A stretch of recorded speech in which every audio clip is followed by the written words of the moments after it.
Hai teman-teman. Assalamualaikum warahmatullahi wabarakatuh.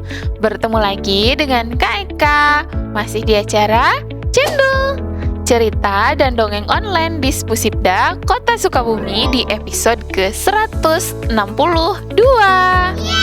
Untuk pertemuan kali ini, Kak Eka akan bercerita dengan judul buku Dongeng Anak Hebat, Kumpulan Kisah Pembentuk Karakter.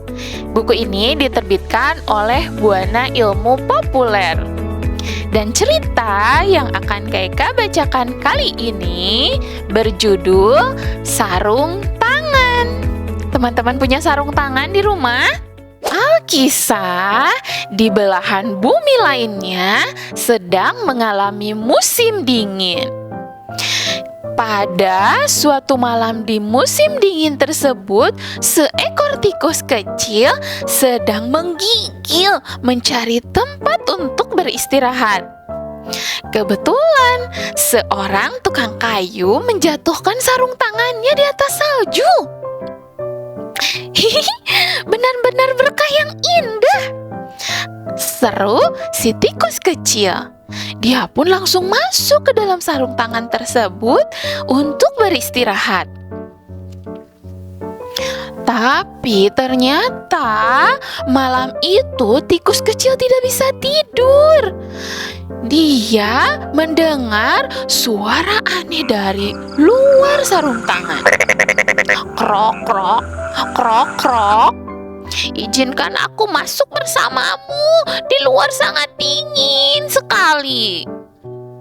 Ternyata di luar sana ada seekor katak yang kebetulan lewat memohon untuk masuk.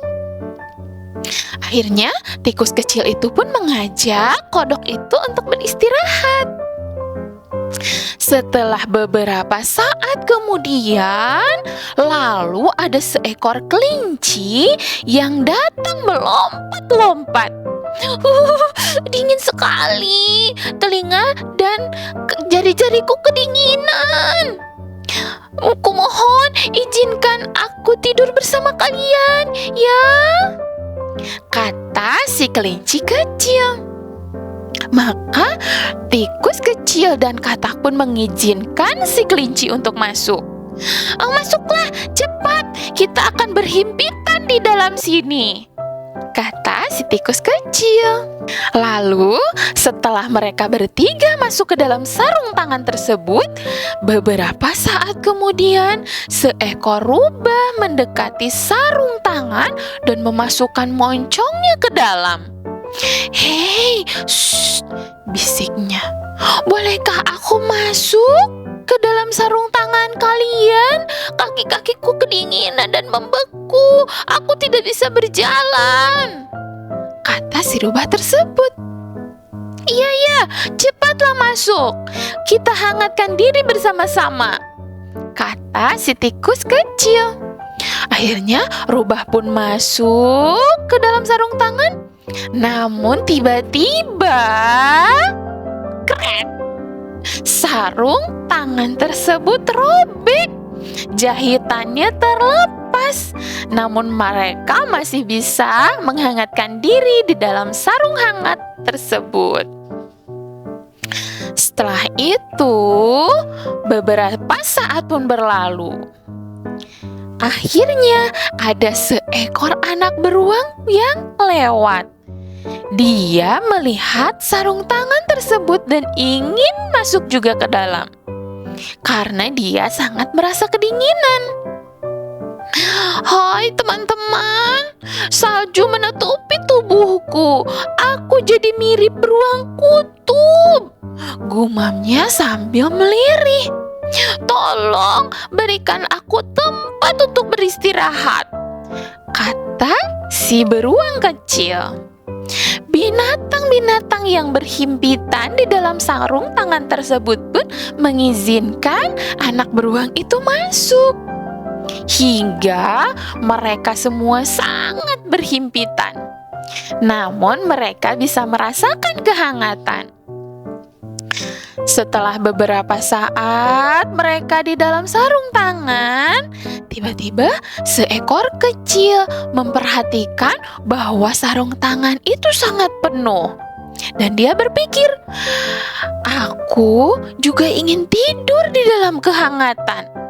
Aku begitu kecil hingga mereka tak akan menyadari kehadiranku, kata si semut kecil. Tapi ternyata semut kecil itu kesulitan untuk masuk. Dia berusaha masuk memaksakan diri. Dan ternyata apa yang terjadi? Sarung tangan itu robek dan semua hewan-hewan yang ada di dalamnya berlompatan. Nah, setelah mereka melihat satu sama lain dan memperkirakan siapa yang membuat robek itu semakin besar, mereka semua tertawa karena penyebab robek sarung tangan tersebut adalah si semut kecil. Mereka pun tertawa bersama-sama berkumpul untuk menghangatkan diri di atas salju. Nah, itulah teman-teman cerita dari Kak Eka yang berjudul Sarung Tangan. Pesan dari cerita tersebut sangat banyak. Salah satunya adalah jangan terlalu memaksakan diri ya teman-teman. Jangan sampai kita merugikan orang lain. Dan masih banyak pesan lainnya. Untuk teman-teman yang bisa menyimpulkan atau bisa mengungkapkan pesan dari cerita yang sudah Kak Eka bacakan tadi, silahkan tulis di kolom komentar ya.